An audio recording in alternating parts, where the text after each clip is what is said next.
хорошо быть в Доме Божьем, Его присутствие, правда, когда...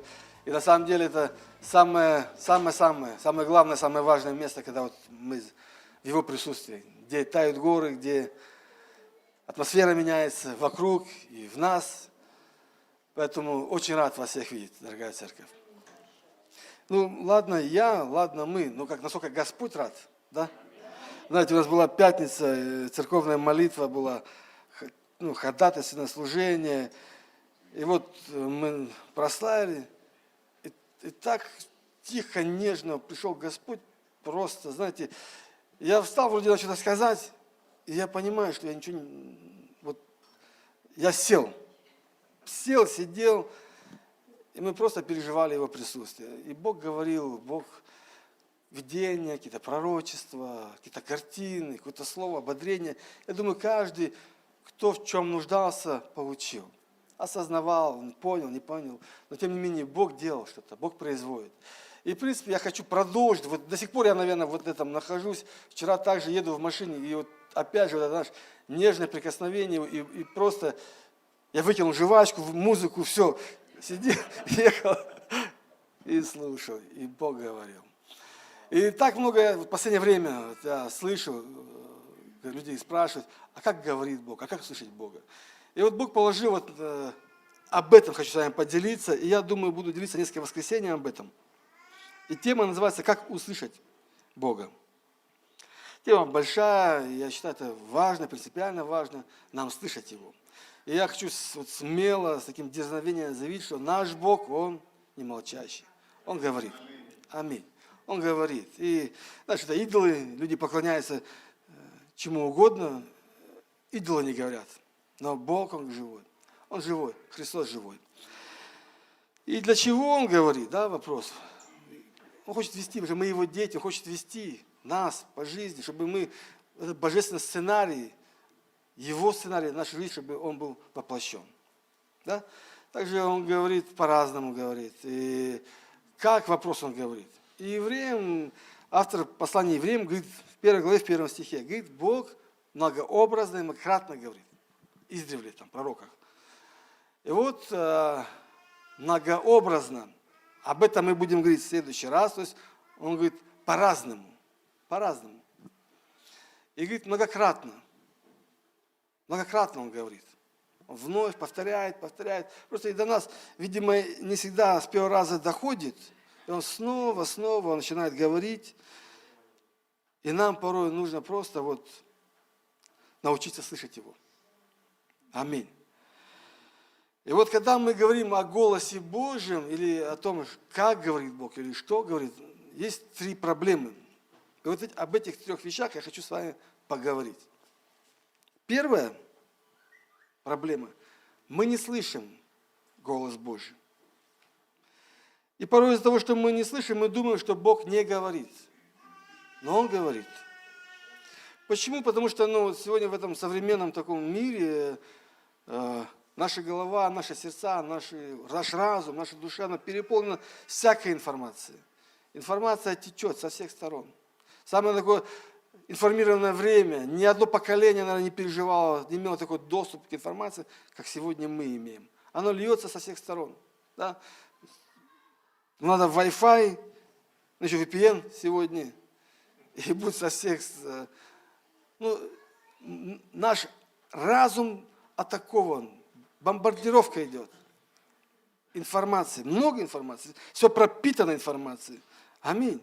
И наши мозги буквально иногда закипают от информации. И вот вопрос, почему мы не слышим голос Божий? Слишком много голосов звучит. Слишком много. Поэтому порой не способны услышать Его голос. Слишком много голоса в нас, вокруг нас. Но Бог говорит. И тот факт, что мы Его не слышим, это не означает то, что Он не говорит. Аминь. Поэтому, чтобы нам услышать, нам нужно останавливаться. Помните, в Писании написано, остановитесь и познайте. Нам нужно останавливаться, чтобы познавать Его голос. То, что Бог хочет сказать нам. Он говорит, остановитесь, Библия говорит, и познайте, что Я есть Господь. И мы должны уметь останавливаться, успокаиваться, отключать телефоны, быть в тишине, просто научиться. Это важно. Знаете, интересно, обратите внимание, мы сегодня научились сидеть и ничего не делать. Секунда свободная, знаешь, и у тебя руки тянутся. Да? Не знаю, вот, может, водители, красный светофор, вроде бы, знаешь, и у тебя уже это. У кого бывает такое? Да, водители, мы так, бывает так. И мы где-то уже не контролируем. Даже в церкви, знаешь, мы одним ухом там, а глазом там. И мы разучились где-то вот сидеть в тишине. А где-то уже и не можем, а где-то уже и боимся даже. Даже кого-то оставив в закрытой комнате, не дай ему телефон, да некоторые с ума сходят. Детей забери телефон, все, их это ломать начинает. И не только детей, но в том числе и взрослых. И в том числе и взрослых. Настолько привыкли грузить себя всем подряд, что мы уже не можем. Мы не можем просто остановиться где-то от суеты, отделить это время. И поэтому мы порой не можем услышать то, что Бог хочет нам сказать. Помните, Давид говорит, царь Давид, послушай, что скажет мне Господь. То есть, другими словами, сяду, успокоюсь, посижу, и то, что Бог будет говорить, я буду слышать, он говорит. Знаешь, попробуй просто в молитве сядь и посиди перед Богом, послушай. И ты заметишь, как порой тараторить, как пулемет на очередь, легче.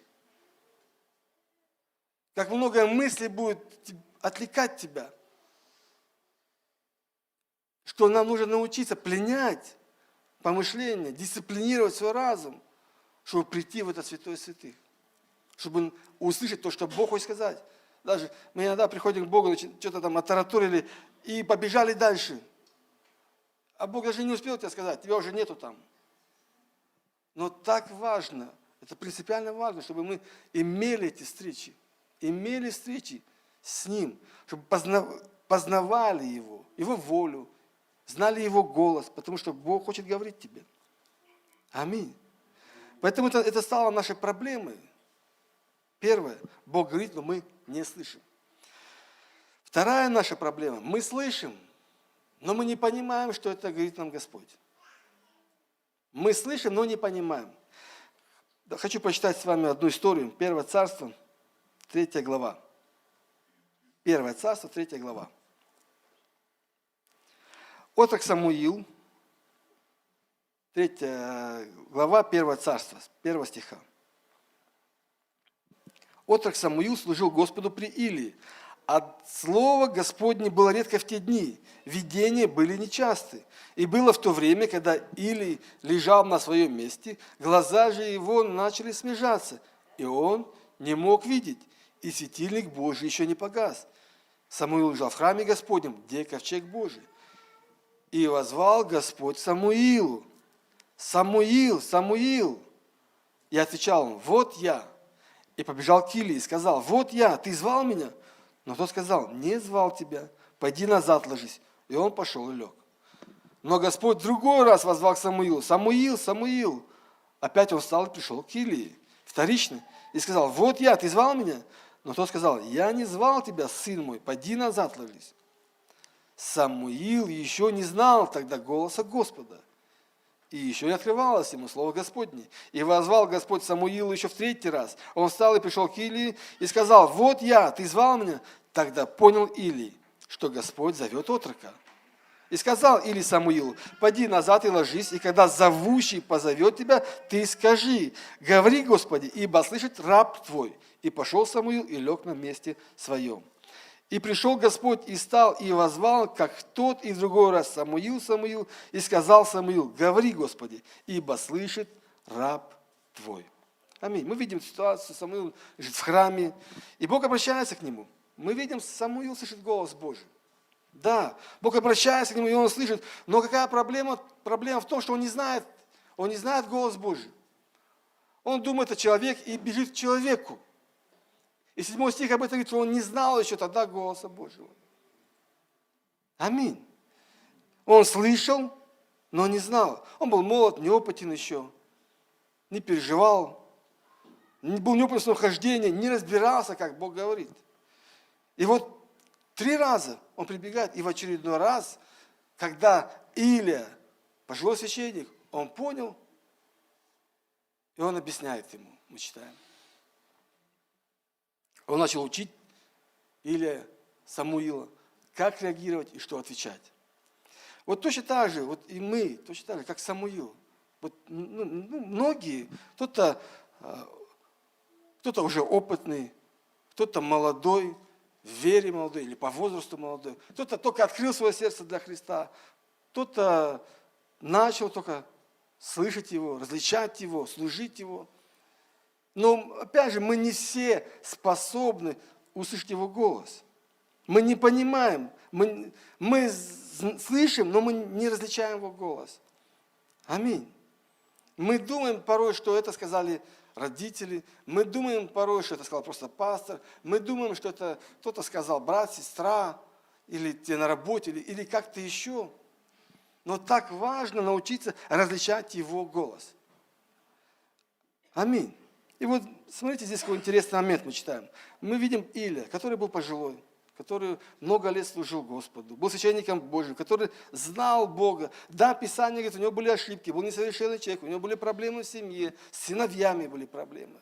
Но это был тот человек, который знал Бога, который много лет служил и знал Его голос. И знаешь, о чем я говорю? Что этот священник, он что делал? Он начал учить его. Он начал учить Самуила распознавать голос Божий. Это пример, как в церкви. Такой же пример, образец для нас, когда более зрелые, более опытные люди, которые уже знают, они должны учить тех, которые только пришли, которые, может быть, еще не знают, или не слышали, или не понимают. То же самое, как родители, должны научить своих детей различать его голос среди тысяч голосов. То же самое. И это ответственность наша. Наша ответственность не только распознавать этот голос, научиться слышать, но что еще сделать? И научить. И научить следующее поколение. Как минимум своих детей, как минимум тех, которые идут за нами. Аминь. Помните, Иисус сказал, овцы мои знают голос мой. Да, аминь. И мы должны распознавать Его голос. Даже когда проповедник говорит, ты должен научиться распознавать, когда тебе Бог обращается. Или люди тебе говорят. Или через проповедь, или через что угодно мы должны научиться распознавать Его голос. Знаешь, эту пятницу просто мы стояли, раз, и все, и Он рядом. И Он рядом, и Он просто пришел. И все, и знаешь, я понял, не надо ничего говорить.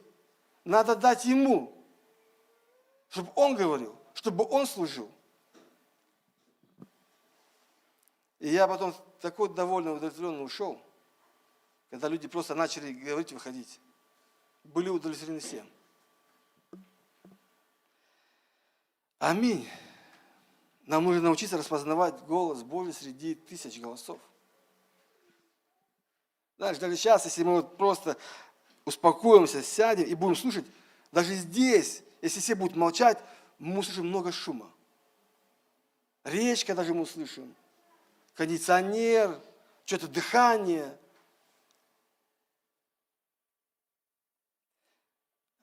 Хорошо, третья проблема, когда мы говорим о голосе Божьем, мы слышим Божий голос, но мы ожесточаем свое сердце. Первое, мы не слышим. Второе, мы слышим, но мы не знаем. И третье, мы слышим, мы знаем, но мы ожесточаем свое сердце. Евреям 3:15. Доколе говорится, ныне, когда услышите глас Его, не ожесточите сердец ваших, как во время ропота. То есть о чем речь? Когда услышите голос Божий, говорит, не ожесточайте сердце ваше. Это речь о народе израильском. И знаешь, когда они шли в пустыне, Бог так приходил к ним, как только они слышали. И в раскате грома, и в веянии ветра, и как звук, это было реально мощно. Бог говорил им. Но мы читаем, они что делали? Они ожесточали свое сердце. Что значит ожесточить свое сердце? Что значит? Это значит, что ты слышишь голос Божий, но тебе не нравится то, что ты слышишь, и ты не готов исполнить. Знаете, еще одна часть есть, тоже важная. Надо не только услышать, ну правда, не только подойти к зеркалу, посмотреть все изъяны, но надо еще исправить. То есть надо не просто услышать, но еще сделать. И вот когда мы ожесточаем, когда мы слышим, нам не нравится, и мы не хотим что-то делать.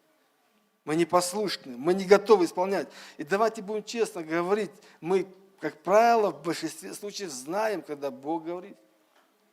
Какие сферы Он обличает, Бог показывает, там то. Мы знаем. Знаете, часто мы можем слышать по-разному. Через проповедь, через совесть, как угодно, через людей. Но мы ожесточаем свое сердце и не готовы послушать то, что Он говорит нам. И это проблема. Когда нам нравится то, что мы слышим, мы готовы что-то сделать. А когда не нравится, мы ожесточаем свое сердце. И Писание говорит строго, однозначно, говорит, не ожесточайте свое сердце. Не ожесточайте, но говорит, прими решение, следовать, смирение, пересмотреть свою жизнь, покаяться, чтобы исполнить волю Божию. Чтобы угождать Ему, чтобы не искать оправдания своим проступкам. Знаете, мы оправдать можем все, буквально, особенно себя. И когда мы ожесточаем, что мы делаем? Мы упорствуем в каких-то вещах своих. И знаешь, если мы это делаем, рано или поздно все закончится плохо. Почему? Потому что Бог поругаем не бывает. Мы не можем обмануть Бога. Да, мы можем себя обмануть. С людьми понятно. Да? В старой ветхой жизни мы умели это делать. Слава Богу, сейчас уже это, да? Меняемся. Аминь. Да. Но когда я игнорирую, когда тупо игнорирую, я знаю, что Бог говорит, и я это не делаю, это все равно рано или поздно догонит меня. Рано или поздно. Знаешь, я неоднократно встречал людей, которые с дерзновением, нагло смотрели мне в глаза и говорили, да я знаю, да мне все равно, да я не боюсь, я знаю, что неправильно, не боюсь. И знаешь, и так жалко, так печально. Твой дух просто бунтует против этого, ты понимаешь, но жалко, очень жалко. Когда, знаешь, человек насмехается над Господом. Далеко ли мы зайдем, когда мы насмехаемся над Богом? Да не уйдем никуда. Потому что Бог творец, а мы творение, не наоборот. Потому что Он царь, в Его власти все, в Его силе все. Аминь. Поэтому самое разумное – это повиноваться Его голосу. И тогда Писание обещает нам свои благословения. Аминь. И вот, церковь, я сказал о 3 проблемах, которые у нас, как у людей, есть. Мы не слышим, мы слышим, второе, и не знаем. И мы слышим, но ожесточаем, мы не хотим что-то менять. Знаете, такая проблема, вот последнее, что вот к этому пункту добавлю, когда мы не хотим меняться, это все, это проблема. Люди уходят в мир, люди уходят в грех, люди уходят в обиды и во что угодно, в обольщение уходят. И да, причин много, но одна характерная, основная, главная причина, что человек не хочет меняться. Да, он знает, но его устраивает. И потом компромисс, потом ожесточение, и потом проблема. Поэтому 3 вещи. Но я хочу еще одну мысль добавить, и уже как бы буду заканчивать. Прежде чем Бог что-то хочет сказать тебе, Он будет учитывать 2 вещи. Прежде чем Бог что-то тебе будет говорить, Он будет учитывать 2 вещи. Первое – это место, второе – время. Или время и место, без разницы. Он будет учитывать эти 2 вещи. Бог учитывает время. И есть вещи, которые Он тебе не может сказать, потому что не пришло время просто до тебя. Не пришло, ты не готов. Ты не готов понять, вразумить это, принять это. И он не будет говорить. Иногда мы, знаешь, мы молимся, постимся, а ответа нету, а небо молчит. И это не значит, что не надо делать этого. Надо все равно молиться, искать Бога, поститься. Но просто не пришло время. Ты просто не готов. Просто ты еще не созрел для того, чтобы услышать это. Матфея, 16 глава, 21 стих написано. Матфея 16, 21. С того времени Иисус, написано, начал открывать ученикам своим, что ему должно прийти, в Иерусалим много пострадать. С того времени, я подчеркиваю, вот с какого времени? С того. И знаете, все три евангелиста, все три первые, они все пишут об этом. И не по разу. Все описывают это. С того времени, вопрос, с какого времени? С какого времени он начал им говорить то, что раньше не говорил? И если мы читаем Писание, мы выше видим, что было общение, была беседа, Христос общается с учениками и спрашивает, за кого меня почитают люди? Разные вариации, разные ответы. И потом говорит, а вы за кого? Вы за кого меня почитаете? И Петр отвечает, ты, Христос, Сын Бога Живого. Блажен ты, Симон, ибо не плоть и кровь тебе открыла, но Отец мой сущий. И потом говорит, и врата ада не одолеют. То есть пришел момент, когда ученики получили откровение. Вот с того момента, когда ученики получили откровение, да, может быть, не все, но тем не менее, когда они получили откровение, что это не просто был пророк, не просто учитель, не просто человек, это был Христос, это был помазанник, это был Мессия, это Сын Бога Живого. И он говорит, блажен ты, Симон. Потому что Петр сам не мог дойти до этого. Это Отец вложил в его дух, в его разум это откровение. И вот именно с этого времени. И вот только после этого он начал им открывать другие вещи. То, что не проговаривал раньше. Он начал говорить им. После того, как они получили откровение, кем Иисус является. До этого они были не способны услышать. До этого они были не готовы принять это откровение. Есть вещи, которые мы услышим только в определенное время. То есть они еще не дозрели до этого. Им надо было еще пару откровений понять, пережить это. Знаешь, не просто как информацию, а получить это откровение, как ремо, как изнутри, то, что Бог тебе открывает. Знаешь, иногда ты с человеком общаешься, что-то объясняешь, а ты понимаешь, что он тебя не понимает. Вы на разные как говорите, потому что ты это пережил, для тебя это было открыто, а для него просто еще не время это. А еще проблема, когда с тобой начинают по плоти, по плоское мышление включают. Ты говоришь о духовных вещах, а Павел говорит об этом, вы не советуйтесь с мирскими, говорит. Поэтому будьте здравы.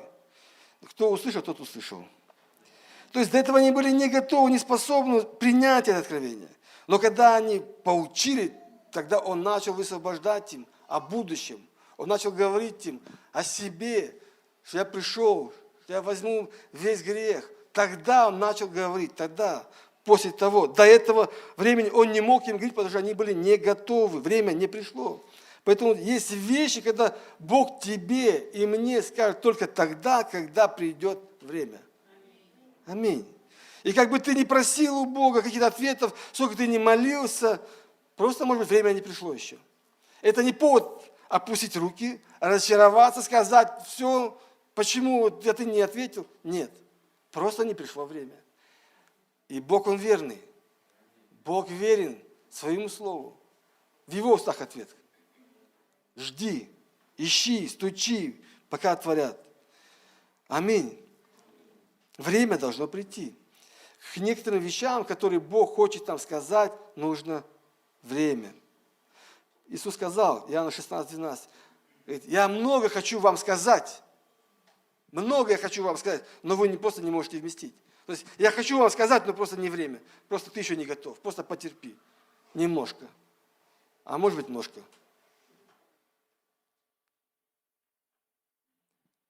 Бог также учитывает место, когда говорит с человеком. Место тоже очень важно. Моисей говорил на горе, да? В горящем кусте там. Или Бог призвал его, вел 40 дней по пустыне, вел на гору, чтобы в расщелине скале говорить ему. Вот вопрос, а что, он не мог там под можжевеловым кустом сказать ему? Да, в этой пустыне. Вел 40 дней, повел его на гору, когда-то встал. Помните, там, что ты сделаешь? Представьте, какой. Да, наверное, у него там что-то треснуло в голове, в его мышлении. Он столько шел, Бог сказал, а тут, ты что здесь делаешь? Абсурд. И потом начинает говорить. И потом он начинает говорить ему, помажь другого пророка за себя, там, царя в Сирии, царя, поручение, выслал помазание. Знаешь, я думаю, там под кустиком Илья просто был не готов принять, услышать.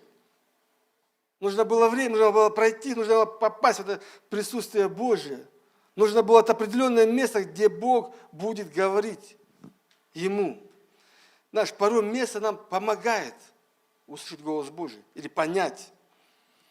Иеремии Бог говорит в 18 главе, говорит, встань и пойди к горшечнику. Иди к горшечнику. Ну что, нельзя было там ему, когда он говорил сразу сказать ему. Он повел его туда, он пришел, он увидел, как этот горшечник сосуд там лепит, разломал потом. И он говорит, вот так же с моим народом. Иногда нам нужны образы. Иногда Бог хочет тебе через примеры говорить. Какой-то пример, чтобы до тебя дошло. Чтобы ты уразумел, понял, как с этим сосудом горшечным. Может, в нашей обычной рутине, в этой житейской суете ты уже просто, может быть, не способен услышать.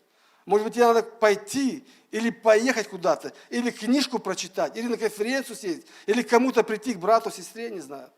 Что угодно. Но о чем я говорю? Ты должен быть открыт. Открыт.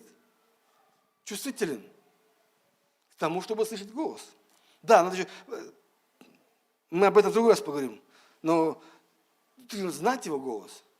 Среди этих вот кучи голосов, ты должен научиться его голос. Он говорит. Я говорю, я как человек, мой дух говорит. Бесы говорят. Все говорит. Это уже другая часть. Поэтому Бог хочет привести нас в определенное место, чтобы говорить нам. Чтобы мы услышали. К Иезекиилю он говорит, встань, иди в поле. Разве нельзя было на диване там сказать ему? Выйди в поле, говорит. И когда он вышел, чтобы Бог говорил ему, 37 глава, или 36, не помню. Кости сухие, какая глава?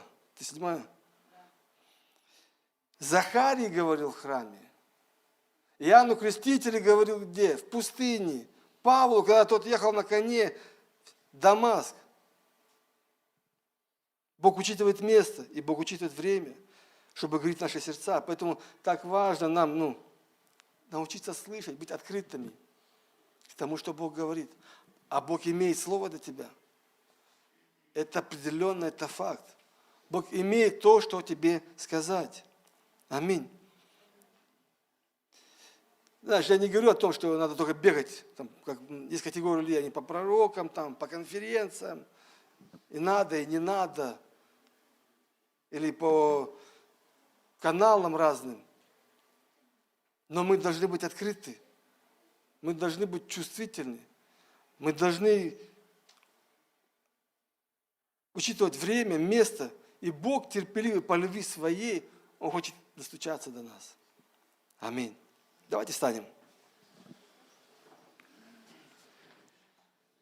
То есть, когда Бог побуждает нас, мы должны быть открыты к этим. Я слышал историю про Александра Шевченко, и это его история. Он говорит, я, будучи подростком, я не знаю, там 14, 15, 16 лет ему было, вечером четко слышу от Бога, что я должен быть на той конференции, которая завтра утром. Говорит. А это вообще где-то далеко, в общем. Далеко. И я понимаю, во мне это нарастает, все больше и больше. И говорит, я запереживал. Я понимаю, это Бог говорит. Завтра родителям на работу. Подросток.